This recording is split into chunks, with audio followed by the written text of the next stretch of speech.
honestly, like there's stuff that I was thinking about as we were coming back and forth from Myrtle, like kind of the growth and changes in hunters and stuff like that, which we kind of talked about a little bit last time. But there is one topic. What's it called when you give an animal human-like characteristics? Personification. No, it's that sounds good. That sounds nice. That sounds professional. I can rattle them off all night. So, I don't know if they're going to be true. It's anthropomorphism or something like that. Yeah. Okay. Does that sound familiar to you guys? Yeah. Okay. Bambiism. So my thought is like how much consciousness is in a deer? Like is there like do you guys ever think about that? I've thought about that a lot. 100%. Is there actual like They have cognitive thoughts. Yeah, like script and dialogue running through their heads, like we do. Like we have collective and organized thoughts to where we produce something here and then make it happen there. Like I know breeding and eating and sleeping and safety is big for deer. Like in a way we kind of do the same thing, but I find ourselves, I guess I find me more or less watching deer thinking about like, is there something deeper? How deep is that consciousness? Because when you look at a dog, like our dog Pepper, like she has a wide range of emotions and she's smart.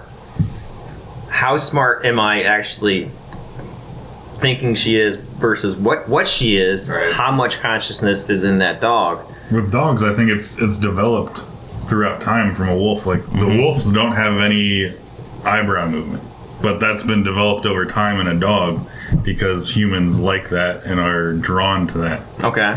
So that's been evolutionary, where a dog has developed eyebrow movement to mimic a person's I had no eyebrow idea movement. about that. That's cool. No, That's nuts. Yeah, that's cool. I think deer, like, they do have that sort of like dialogue or script, what's going on. Like you can especially see it in younger ones. Like you see the little ones being playful. Frolicking, I think dancing. as the deer gets older, Yeah. that goes away. Now he's thinking safety, cover, food. It's those primal instincts that we're so used to seeing from our tree stand. Yeah. That Yeah. when we see a deer or any animal, I've thought the same thing about squirrels. I thought, is he like thinking, I'm going to go down and bury that nut under that leaf right there? Or is he just in auto mode? Yeah, you know, Yeah. it's we're trying to read between the lines of all those instincts that we know they have, but is there any more? I don't know if so. Hypothetically, if there is a deeper thought pattern and consciousness to a deer, would you still hunt them? I think it would make it harder. Personally. Yeah, Yeah. I would. I mean, I've hunted them for this long. Yeah. Knowing that, I don't think it would change anything. It might change. It might change how I personally feel about it, but like I said, I've hunted them for 20 years. So Right. And at the end of the day, we're helping the population by thinning them out. Yeah. We're doing them a favor because they just overeat themselves and Oh, yeah. overpopulate areas. And then you look at the purchase of hunting licenses and Right. tags and everything. Well, like sorry, but how's that any different than us? As humans? I'll make that point right now. Sound like a real Ted Bundy over here, buddy. I don't want to sit next to Kris anymore. I don't know. Like there are so many relatable tendencies between us and animals, and I don't know if it is trying to create that consciousness that isn't actually there, which is a very natural thing for us as humans to do. But I mean, we are, so exposed to it, and we think about hunting all the time. Like your mind definitely wanders. Oh, yeah. Oh yeah. I mean, at the core, yeah, we all think about the same things. I Eating, sleeping, Yeah. everything. I tend to find myself thinking about that specifically more when I'm turkey hunting.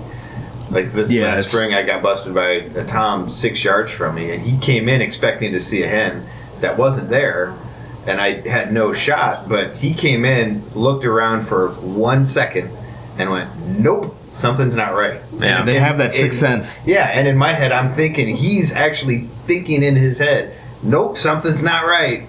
Let's turn around and go." It's wild, dude.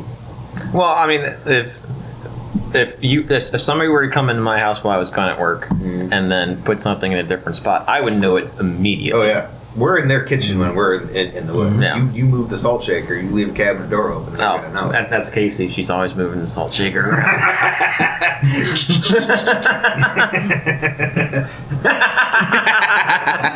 There was some sign language behind the camera.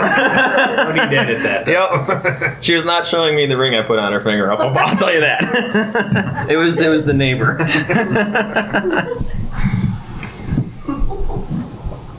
So, as we were driving, coming back from our Myrtle trip, I was thinking about that.